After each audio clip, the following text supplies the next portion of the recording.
ప్రజల ప్రాణాలతో చెలగాటమాడుతున్న private hospitals పై ఏకంగా మెడికల్ కౌన్సిల్ అధికారులు దాడి చేసి మరీ పట్టుకున్నారు.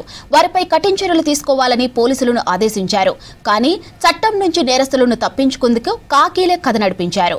25 లక్షలు డిమాండ్ చేసి 16 లక్షలకు డీల్ ఓకే చేసుకున్నారు. చివరకు సూర్యాపేట డీఎస్పీ సీఐ ఏసీబీకి చిక్కి కటకటాల పాలయ్యారు.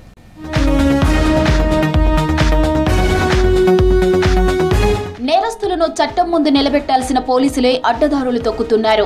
కేసుల నుంచి తప్పించేందుకు లక్షల రూపాయలు డీల్ కుదుర్చుకుంటున్నారు. రకరకాల కారణాలు చెప్తూ కేసులను క్లోజ్ చేస్తున్నారు. తాజాగా సూర్యాపేటలో ఎంతో మంది ప్రజల ప్రాణాలతో చెలగాటమాడిన నకిలీ డాక్టర్లను కేసుల నుంచి బయటపడేసేందుకు ఏకంగా 25 లక్షల రూపాయలు డిమాండ్ చేశారు. సూర్యాపేట డీఎస్పీ సీఏలతో పాటు ఏసీబీ ఎంట్రీ ఇచ్చి ఈ అవినీతి కాకీలను అరెస్ట్ చేసిన ఘటన రాష్ట్ర వ్యాప్తంగా సంచలనం కలిగించింది. సూర్యాపేట జిల్లాలో నిబంధనలకు విరుద్ధంగా నడుస్తున్న ఆసుపత్రులపై పలు ఫిర్యాదులు వచ్చాయి. ఓ స్కానింగ్ సెంటర్లో కనీసం అర్హత లేకుండా మెడికల్ పరీక్షలు నిర్వహిస్తూ వైద్యం చేస్తూ లక్షల రూపాయలు దండుకుంటున్నారనే ఆరోపణలు వచ్చాయి.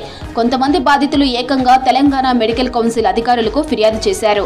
ఈ స్కానింగ్ సెంటర్లో తనిఖీలు నిర్వహించిన మెడికల్ కౌన్సిల్ అధికారులు నిబంధనలు ఉల్లంఘించినట్లు గుర్తించారు. సంబంధిత స్కానింగ్ సెంటర్ మీద చట్ట ప్రకారం చర్యలు తీసుకోవాలని డీఎస్పీ పార్థసారథి, టౌన్ సీఐ రాఘవలకు ఐఎంఏ డాక్టర్స్ బృందం ఫిర్యాదు చేసింది. కేసుపై విచారణ చేపట్టిన సూర్యాపేట టౌన్ సీఐ వీరరాఘవులు కేసు మాఫీ కోసం స్కానింగ్ సెంటర్ యజమానితో బేరం మొదలుపెట్టాడు. కేసులో సెక్షన్లు మార్చడానికి డీఎస్పీ పార్థసారథితో సెటిల్మెంట్ చేసుకోవాలని సూచించాడు.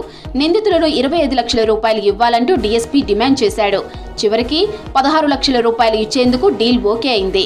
ఈ క్రమంలో స్కానింగ్ సెంటర్ నిర్వాహకులు ఏసీబీని ఆశ్రయించారు. వీరి నుంచి లంచం తీసుకుంటూ ఉండగా సూర్యాపేట టౌన్ సీఐ రాఘవులు, డీఎస్పీ పార్థసారథిని ఏసీబీ అధికారులు పట్టుకున్నారు. ఇద్దరిపై కేసు నమోదు చేసి అరెస్టు చేసినట్లు నల్గొండ ఏసీబీ డీఎస్పీ జగదీష్ చందర్ తెలిపారు.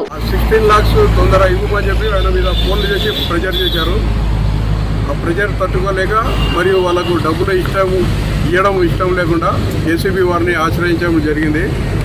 ఆ వ్యక్తి ఇచ్చిన కంప్లైంట్ మేము వెరిఫై చేశాము. వెరిఫై చేసిన తర్వాత సఫిషియెంట్ ఎవిడెన్స్ కలెక్ట్ చేశాము. ఎవరికి మన సిఐ గారి అగెనిస్ట్, డిఎస్పీ గారికి అగెనిస్ట్గా ఎవిడెన్స్ కలెక్ట్ చేశాము. కలెక్ట్ చేసి వాళ్ళ రెప్యుటేషన్ ఎంక్వైరీ చేస్తే ఆ రెప్యుటేషన్ బాగలేదు. గతంలో కూడా ఇటువంటి అవినీతి ఆరోపణలు వచ్చినట్టు మాకు తెలిసింది. అయితే ఈ డబ్బులు డిమాండ్ అతని దగ్గర కేసులో అరెస్ట్ చేయకుండా ఉండడానికి మరియు అతని బిజినెస్ ఫ్యూచర్లో సక్రమంగా జరగడానికి ఆ డబ్బులు ఇవ్వమని డిమాండ్ చేశారు. తర్వాత మా దగ్గరికి వచ్చిన తర్వాత కంప్లైంట్ పైన కేసు రిజిస్టర్ చేశాము.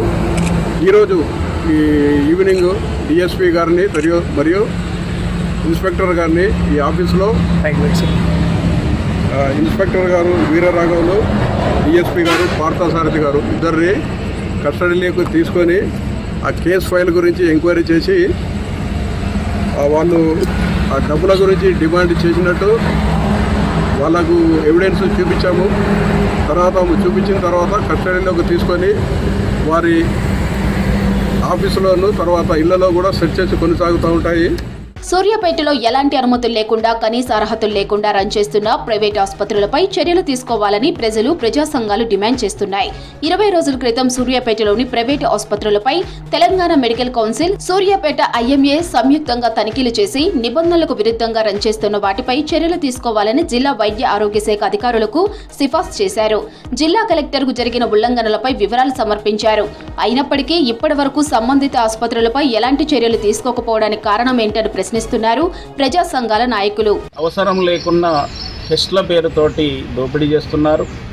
అదే హాస్పిటల్లో మెడికల్ షాపులు అదే హాస్పిటల్ నిర్వహిస్తూ అందులో కూడా దోపిడీ జరుగుతుంది. ల్యాబులు అందులోనే పెట్టుకొని అందులో దోపిడీ జరుగుతుంది. ఈ విధంగా అవసరం లేనటువంటి వైద్యం అందించి పేదలను దోచుకుంటున్నారు. దీన్నన్నింటినీ కూడా నివారించాల్సినటువంటి ప్రభుత్వ అధికారులు నిర్వర్తించకుండా వాళ్ళ మామూళ్ళ మత్తులో పడి దీన్ని అంతా కూడా వదిలేస్తున్నారు. ఈ సందర్భంగానే ఇదంతా జరుగుతుంది. కాబట్టి దాన్ని అంతటినీ సరిచేయాల్సినటువంటి బాధ్యత ప్రభుత్వ అధికారులకు, ప్రభుత్వానికి ఉంది అని చెప్పి ఈ సందర్భంగా తెలియజేస్తాం. ఆఫీసర్లు మెడికల్ మాఫియా కొమ్ముగాస్తూ నకిలీ డాక్టర్ల దగ్గర లంచాలు తీసుకొని కోటాచలం ఆధ్వర్యంలో ఎంత జరుగుతుంది. డిఎంహెచ్ఓ కోటాచలమే కరెక్ట్గా ఉంటే ఈరోజు సూర్యాపేటలో మెడికల్ మాఫియా జరిగేదే కాదు, నకిలీ డాక్టర్లు ఉండేవాళ్ళు కాదు. కంప్లీట్గా ఇదంతా కోటాచలమే దగ్గర నుండి నడిపిస్తూ ఉన్నాడు. కాబట్టి ముందు యాక్షన్ తీసుకోవాల్సింది కోటాచలం మీద.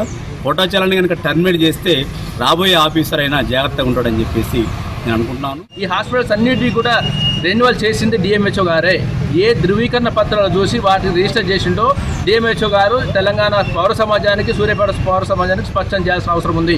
ఇంకోటి, పూర్తి స్థాయిలో ఇక్కడ నిబంధనలు ఉల్లంఘిస్తూ హాస్పిటల్ యాజమాన్యాలు అట్నే చేశారు, డాక్టర్లు అట్నే చేశారు, అర్హత లేకుండా వైద్యం అందించారు. వీళ్ళందరికీ కోటాచలం గారు ఆయన కుట్రపూరితంగానే సహకరించారు.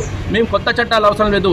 తెలంగాణ మెడికల్ కౌన్సిల్ నుంచి కూడా ఎన్ఎంసీ యాక్ట్లు ఏదైతే ఉన్నాయో ఎన్ఎంసీ యాక్ట్ ప్రకారం ధృవీకరణ పత్రాలు సరిగా లేకుండా హాస్పిటల్ నడిపిస్తున్న యాజమాన్యాలపైన, డాక్టర్లపైన, అదేవిధంగా వీళ్ళకి రెన్యువల్ చేసి పీసీపీఎన్డీ యాక్ట్ ప్రకారం రెన్యువల్ చేసి ఆ నిబంధనలు ఉల్లంఘించిన డిఎంహెచ్ పైన కూడా కేసులు నమోదు చేయాలని తెలంగాణ ఉద్యోగ సంఘం డిమాండ్ చేస్తుంది. ఈ సూర్యాపేట డిఎంహెచ్ఓకి ఎందుకు ఒక బాధ్యత లేదని మేము అడుగుతున్నాం.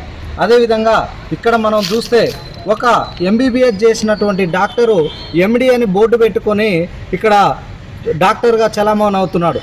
ఇట్లాంటి డాక్టర్లు సూర్యాపేటలో 60 మంది ఉన్నారు. మరి ఈ 60 మంది మీద చర్యలు తీసుకోకుండా ఏదో నామమాత్రంగా చేయడం వల్లనే ఈరోజు ఈ ఉన్నతాధికారులు మొత్తం కూడా ఈ యొక్క స్కామ్లో భాగస్వాములయ్యి వీళ్ళందరినీ చేర్చడంలో ముఖ్యంగా డిఎంహెచ్ఓ పాత్ర ఉందని మేము ప్రజా సంఘాలుగా తెలియజేస్తున్నాం. వెంటనే డిఎంహెచ్ఓని సస్పెండ్ చేసి ఈ 60 హాస్పిటళ్లను సీల్ చేయాలని మేము కోరుకుంటున్నాం. వైద్యాన్ని వ్యాపారంగా మార్చి మాఫియాల తయారై ప్రజలను దోచుకుంటున్న ఆసుపత్రులపై కఠిన చర్యలు తీసుకోవాలని డిమాండ్ చేస్తున్నారు ప్రజలు. డాక్టర్లుగా చలామణి అవుతున్న అర్హత లేని వ్యక్తులపై క్రిమినల్ కేసులు నమోదు చేసి అరెస్ట్ చేయాలంటున్నారు.